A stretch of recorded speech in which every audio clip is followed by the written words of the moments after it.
Welcome learners, this is your mentor, teacher and friend here. आज हम literature portion में discuss करने वाले हैं विलियम वर्ड्सवर्थ की एक पोयम को जिसका नाम है रूथ. अल्टरनेटिव सबटाइटल है इस पोयम का द इन्फ्लुएंस ऑफ नेचर, जो विलियम शेक्सपियर ने लिखी हुई है. और ये जो पोयम थी ना, इसको कंपोज किया गया था 1799 में, और ये इंक्लूड भी की गई थी second edition of lyrical ballads में. और सेकेंड एडिशन कब आया था लिरिकल बैलेट का? 1800. जो पोएट हैं उन्होंने इसमें 6 लाइन स्टेंजास का यूज किया है पूरी पोयम में. और कहानी में एक प्रोटागोनिस्ट है रूथ, एक लड़की है जो कि वैग्रेंट गर्ल है, यानी कह सकते हैं हम जो एक प्लेस से दूसरे प्लेस पर भ्रमण करते रहते हैं ना, इस तरीके के जो लोग होते हैं, उनकी एक बच्ची है रूथ. और ये जो रूथ है ना, ये अपनी लाइफ में बहुत कुछ सफ़र करती है, बहुत सारी चीज़ें, बहुत सारे दुख को झेलती है, बहुत सारी प्रताड़नाओं को झेलती है. और उसकी शादी होती है किसी एक अमेरिकन यूथ से. ठीक, आगे क्या क्या चीज़ें होती हैं ये हम पोयम में डिस्कस करेंगे. तो अभी तो हम समरी डिस्कस करने वाले हैं प्रकाश बुक से, तो चलिए शुरू कर लेते हैं.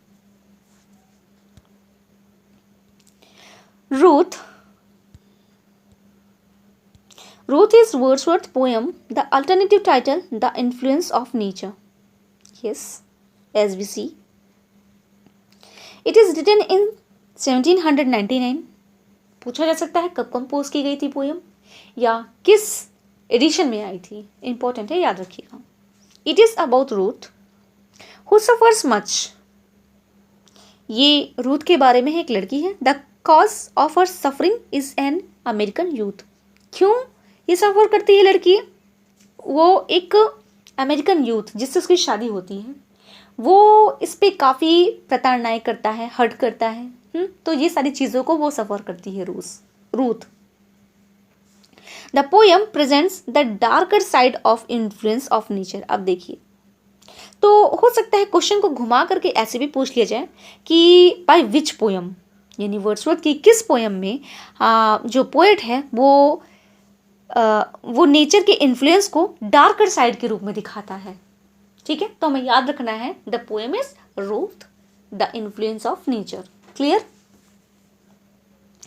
Ruth is a vagrant girl, एक आवारा कह सकते हैं, जो उस वैसी आवारा लोगों के समूह में की एक लड़की है. She has lost her mother. उसकी जो मदर है वो नहीं है. Her father marries a second wife. दूसरी मम्मा आ जाएंगी तो क्या करेंगी?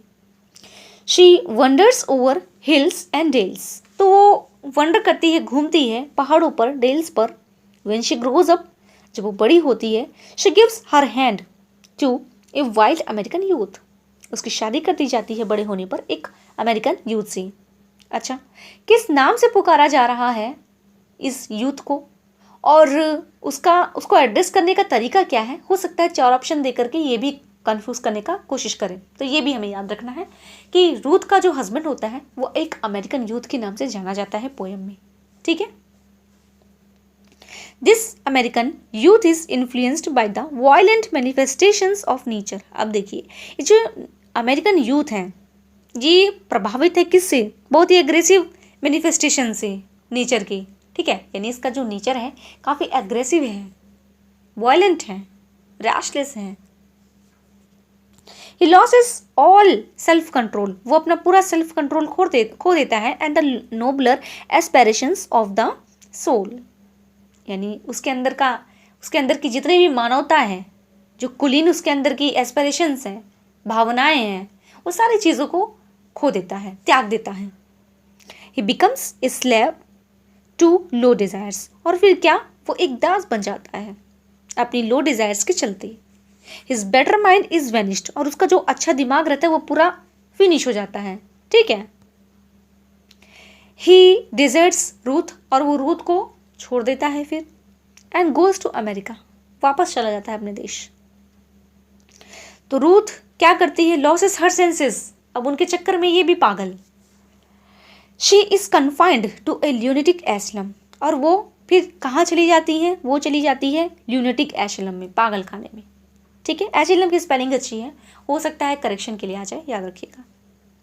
शी रिकवर्स, तो वहाँ पे खैर वो रिकवर तो करती है। She takes shelter on the banks of the Tone, वो एक शरण लेती है कहाँ पे, किसके किनारे, ऑफ द टोन। देखिए ये पूछा जा सकता है, इंपॉर्टेंट है, याद रखिएगा कि वो शरण कहाँ लेती है।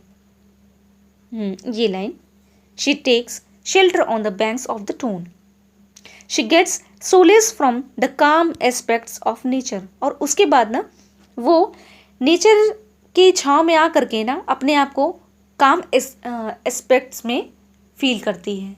ठीक है, she sets up little toy watermills on the hillside and feels happy at as she used to do in her childhood days। तो क्या होता है, जब वो ये सारी गलत जगहों से छूट करके आती है, रिकवर करके आती है, फिर से वो अपने नेचर में खो जाती है, जैसे कि वो बचपन में खोया करती थी। जैसे वाटर मिल्स में वो वाटर मिल्स को एंजॉय करती है जो कि पहाड़ों की साइड में है, और नेचर की बाकी सारी चीज़ों का आनंद लेती है। ठीक है, जैसे वो बचपन में लिया करती थी और बड़े आने पर सारी चीज़ें खो जाती हैं। ठीक है, this poem is not inspired, ये पोएम इंस्पायर्ड नहीं है। Fine pictures are missing in this poem, तो ये भी याद रखेंगे कि इस पोएम में फाइन पिक्चर्स मिसिंग है। क्लियर? चलिए, ये छोटी सी पोएम थी, इसके समरी को हमने डिस्कस किया है। तो फिर मिलते हैं किसी और सेशन में, और सेशन को देखने के लिए बहुत बहुत धन्यवाद। Thank you so much.